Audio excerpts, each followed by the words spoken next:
روز بین المللی اویلا که همه سالا 15 مای تجلیل می‌گردد فرصتی مناسب است برای گرامی داشت مهر و محبت استواری ورزش‌های انسان دوستانه‌ای که در زمینه اویلا تشکل می‌یابد. در این زمینه اویله گدایف اکرمبای و حاتم و اغلای ساکنان دهه مداوره نمونه برجسته وفاداری مهنت دوستی و فرهنگ اویله‌داری میباشد. گدایف اکرمبای سال 1930 در اویله تاجر به دنیا آمده از آغون جوانی زندگی خود را با مهنت به خدمت به مردم بخشیده است. او در سن 19 سالگی با حاتم و اغلای اویله برپا نموده طول حیات دراز و پربرکت خود همچون دهقان فعال نام برآورده است. 1930 فقط در کلخاز کار میکنم. فقط کارم در کلخاز بود. همه دیگه با وجود سن 95 سالگی اکرمبای یک شخصیت نورانی و محترم باقی مانده است که حیات آسایشته خود را در حلقه فرزندان و نبیرگان سپری میکند.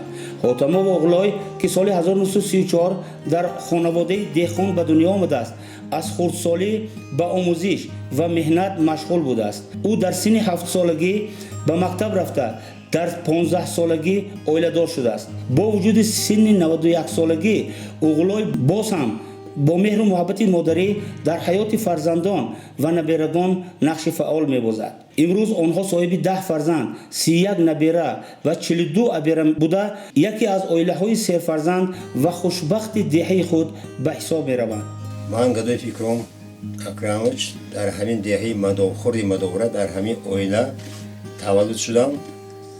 اویله ما یک اویله عادی، پدرم دهقان، مادرم همچنان دهقان بودند. ما بسیار در همین جد در همین خانه ها نصیحت میکردند که ما خانیم یک آدمای خوب شیم، آدم در جمعیت کار کنیم، دولت به کار کنیم. صد جان و دل فدای یک مدعای مادر، فتح و کشا اشارت دستی دعای مادر. بشنید گر صدایم دنیای سخت گوشان انگیزه است شاید از الله های مادر. یک شعرک سرودم از بود و از نبودم در طینتم سرشته سوز و نوای مادر. آغاز آفرینش در رحم عشق زنده صد داستان برایت از یکی جای مادر. من یک نفس نباشم به یاد ذات قدسش از سر سپردگانم جانم فدای مادر. خیره بران کسانم که از خویشتن رضایند یک بار نشنیده حرفی رضای مادر. خورشید از آن که از شرق بر نخیزد باشد طلوعگاهش از خاک جای مادر. محیط مهر و محبت، احترام و وحدت بین اعضایان این خانواده ثابت می نماید که اساس خوشبختی انسان محض اویله سالم و استوار می باشد. در روز پر افتخار اویله همین گونه شخصیت ها و اویله های نمونوی به نسل نورس الهام می بخشند و معیار واقعی محبت بی‌غرض، صداقت و زندگی با مقصد را نشان می دهد.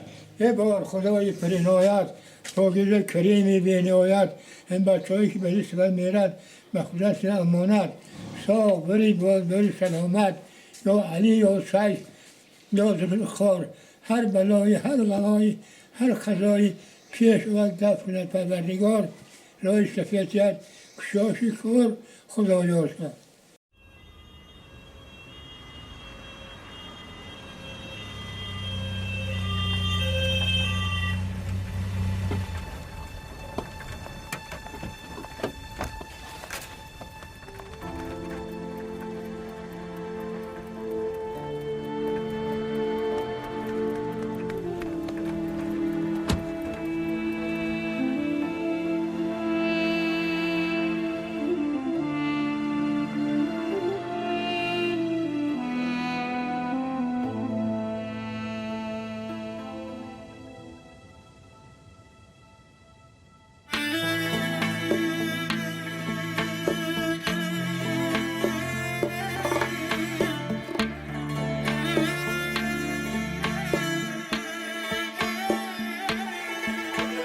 ای دوستان ای دوستان دولت و امکانت باشد بر هزاران سمند میدانت باشد منزلی بهشت و کاروانت باشد ای اول تو قدری پدر را بدان ای اول به مادر بشو مهربان زیب و زینت بهتر نیست از والدینت مال و دولت بهتر نیست از والدینت حشمت بهتر نیست از والدینت معیشت بهتر نیست از والدینت ای اول تو قدری پدر را بدان ای اول به مادر بشو مهربان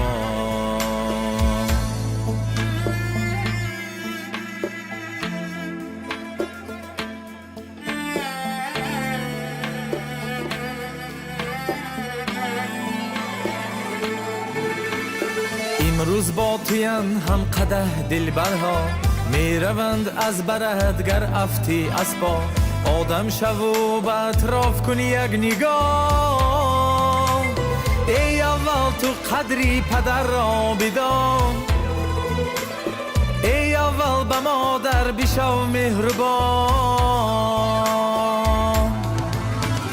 مویهای سفیدش از بهری تو شد آژنگی رویش هم از بهری تو شد قامتش آخر خم از بهری تو شد چشمانش کم نور شد از بهری تو شد قوتش هم کم شد از بهری تو شد ای اول تو قدری پدر را بدان ای اول به مادر بشو مهربان ای دوستان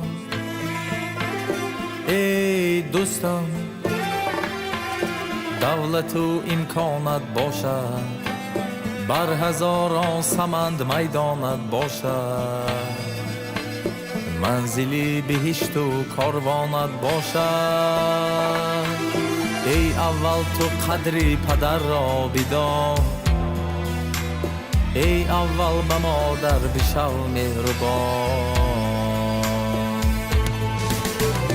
این دنیا غنیمت این دنیا گذران گر خدمت نکنی گردی پشیمان هوشیار باش و یک سو کارهایت بیمان ای اول تو قدری پدر را بدان ای اول به مادر بشو مهربان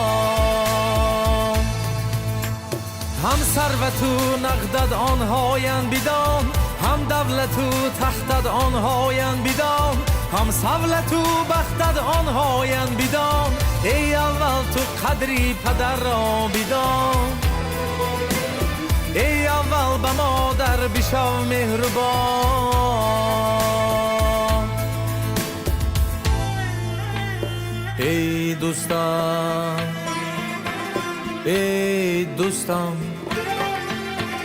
دولت و امکانت باشد بر هزاران سمند میدانت باشد منزلی بهشت و کاروانت باشد ای اول تو قدری پدر را بدان ای اول به مادر بشو مهربان ای اول تو قدری پدر را بدان ای اول به مادر بشو مهربان